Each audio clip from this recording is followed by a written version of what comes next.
Salvation Grace TV, the choice of the champion. Wenye hekima waliwahi kusema kwamba moja ya utajiri mkubwa ambao mtu anaweza akaumiliki ni pamoja na kujijua yeye mwenyewe. Utajiri si wingi wa pesa, utajiri ni uwezo wa kujua wewe mwenyewe ni nani. Tutaenda kuangalia dalili 20 zinazoonesha kuwa wewe ni mtu mkuu. Na kabla hatujaendelea, naomba bonyeza subscribe hapa chini, na nikukaribishe pia bonyeza alama ya kengele ili tuweze kwenda pamoja na uweze kupata update za masomo haya yanapotolewa, wewe wa kwanza kupata taarifa na kuwezesha chaneli hii kwenda kufanya kazi mbali zaidi ya mipaka ya Tanzania.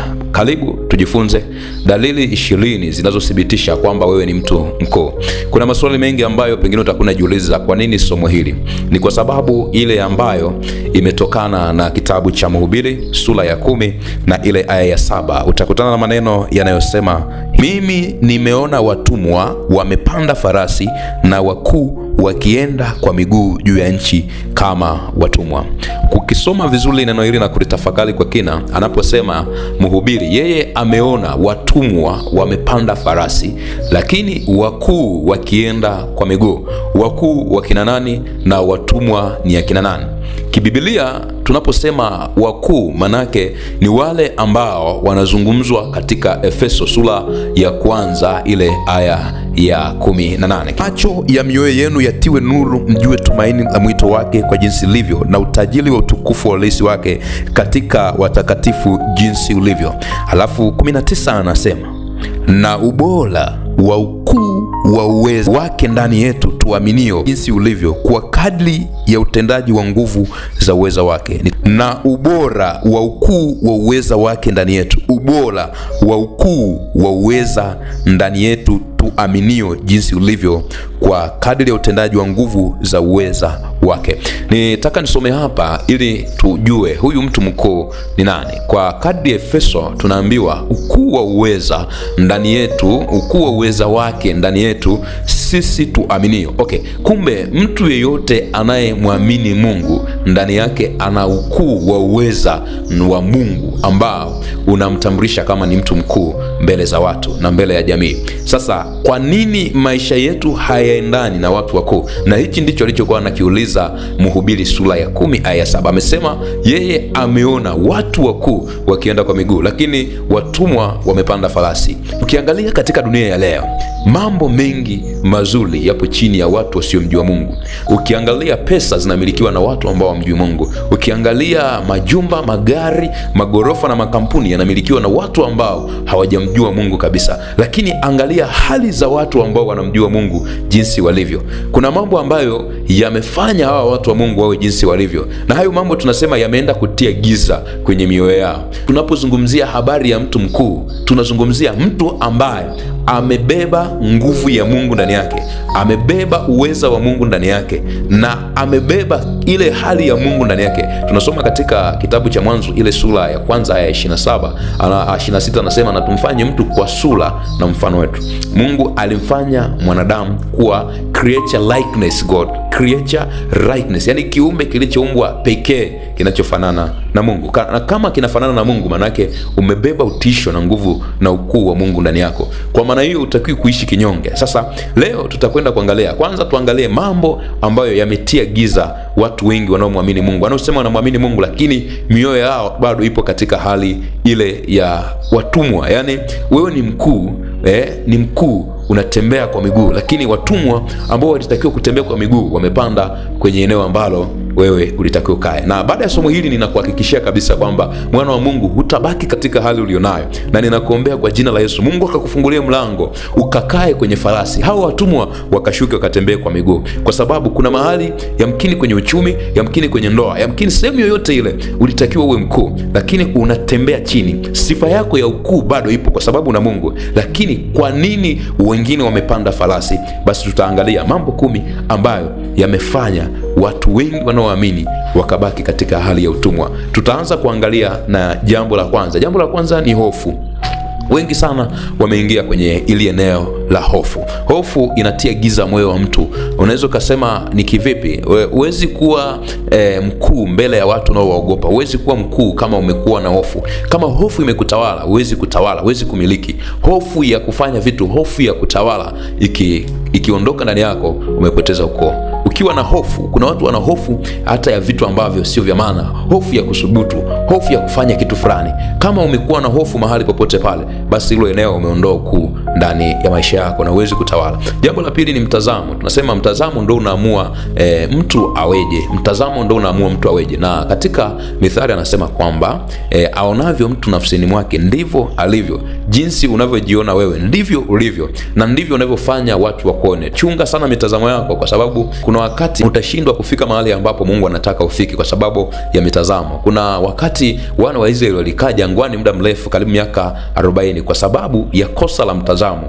Wao walipoenda kupeleleza nchi, walichokiona kule, wengine waliona Mungu hawezi kupambana na yale majitu, lakini kuna wawili tu ambao mitazamo yao ilikuwa sahihi. Na tunasema mitazamo ikiwa sahihi, basi unakuwa mkuu. Mtazamo wako kwa habari ya ukuu, habari ya utawala, hata kumiliki utajiri, mtazamo wako upoje? Wengine wanasema utajiri ni dhambi kwa sababu imeandikwa heri walio maskini watailisi nchi. Jambo la tatu ni changamoto. Changamoto mtu alizozipitia zinamfanya aone kwamba yes, hawezi kuwa mkuu. Yaani matatizo yote haya halafu niite mkuu. Hata ukimwambia wewe ni mtu mkubwa sana, anakushangaa tu. Yaani anaenda kanisani anaambiwa kila siku wewe ni mtu mkubwa, unaweza kufanya vitu vingi, anashangaa tu, haamini kama hicho kitu kinaweza kikafanyika ndani yake. Jambo jingine ambalo linatia giza watu wengi wanaoamini ni experience ya maisha ambao wameyapitia. Akiangalia miaka mingi ya imani yake, anaona kabisa hapana. Yaani maisha aliyoyaishi, uzoefu alionao kwenye imani, anahisi kabisa hichi kitu hakiwezi kuwa. Anahisi wakuu ni watu fulani ambao Mungu ameshawaandaga, hawezi kuwa yeye. Ukimwambia Bwana wewe ni mtu mkuu, atakushangaa na atakukatalia. Ujinga tunasema ignorance. Ignorance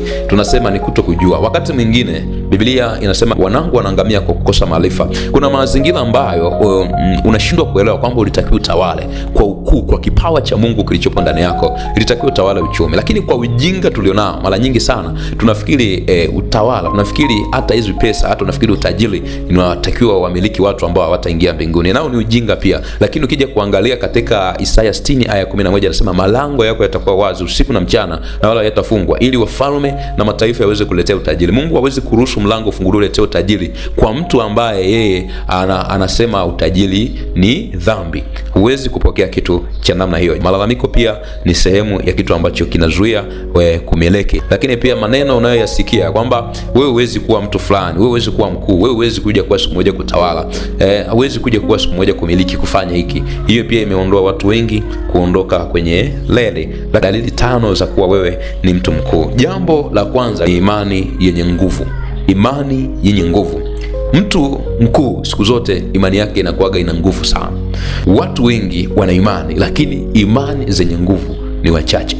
Kuna wakati unaweza kuwa unapita mahali ambapo unasema hakika hapa ninaenda kufa, lakini ndani yako usikii kukata tamaa, ndani yako usikii kuachia hapo, ndani yako unasikia msukumo wa kuendelea. Yaani huhisi kama lile tatizo limemaliza. Wakati wengine wanaweza wakatazama tatizo kama kifo, wewe unatazama tatizo kama fursa. Yaani hawa watu imani yao kuhusu Mungu wao ni kubwa zaidi kuliko kuhusu matatizo walionayo. Na ukiona una dalili hiyo kwamba wewe linapokuja tatizo, imani yako kwa Mungu inakuwa kubwa zaidi kuliko kitu chochote, ujuage ndani yako kuna ukuu ambao uko ndani yako, kwa sababu Mungu ameshatengeneza njia kupitia hiyo imani kufanyika kuwa mlango wa kwanza kutengeneza mazingira ya kutawala. Na utamuona kwenye Biblia ukisoma katika kitabu cha Ayubu ile sura ya 2 kuanzia ile ya 7 hadi ya 10, utaona Ayubu nini ambacho kilimkuta. Tunaona kabisa baada ya kujaribiwa na kupitia mambo mengi, mke wake anamwambia kufuru ufe, lakini Ayubu anasema unaongea kama mwanamke mpumbavu. Mungu hawezi kutupa mema tusipate mabaya.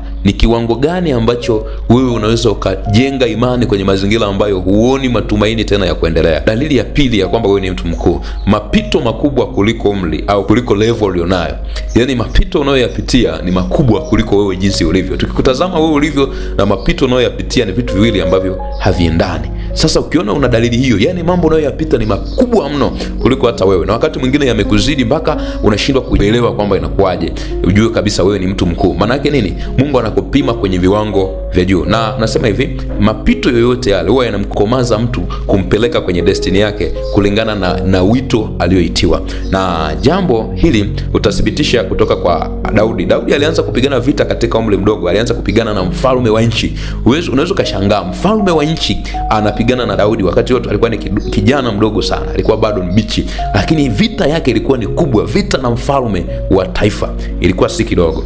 Unapoona watu wenye vyeo, watu wenye mamlaka wameanza kupambana na wewe, watu ambao kudhania, watu ambao ulijua watakusaidia wameanza kushindana na wewe, maana yake ujuage ndani yako kuna ukuu, kwa sababu vita vya wakuu huwa ni juu ya wakuu. Yaani unapambana na wakuu kwa sababu wameshaona ukuu ndani yako, na kila alichokiona Sauli kwamba kama huyu amepigiwa makofi, imebakia nini kupewa ufalme? Ujuage na wewe ndani yako ipo hivyo. Unaweza kuona vita vya watu ambao wamekaa kwenye nafasi fulani wanakupinga sana. Sio shida kwa kupingwa, shida ni ule ukuu ambao uko ndani yako. Wameshatazama katika spiritual eyes, wameona kabisa kwamba huyu mtu ana nafasi kubwa kuliko hata sisi. Na ndio maana nimekwambia si cheo, si elimu. Unaweza ukawa na elimu kubwa alafu mtoto mdogo akawa na nguvu kabisa ya kuweza kucontrol. Jambo la tatu tunasema upole. Ndani yako unakuwa na upole wa hali ya juu. Paulo anasema na upole wenu ujulikane na watu wote. Hakuna kitu ambacho hawa watu walio wakuu walichobarikiwa kama upole. Yaani unaweza kukuta ana uwezo wowote wa kujibizana na mtu yeyote anapoonewa, lakini ametulia kama kondoo.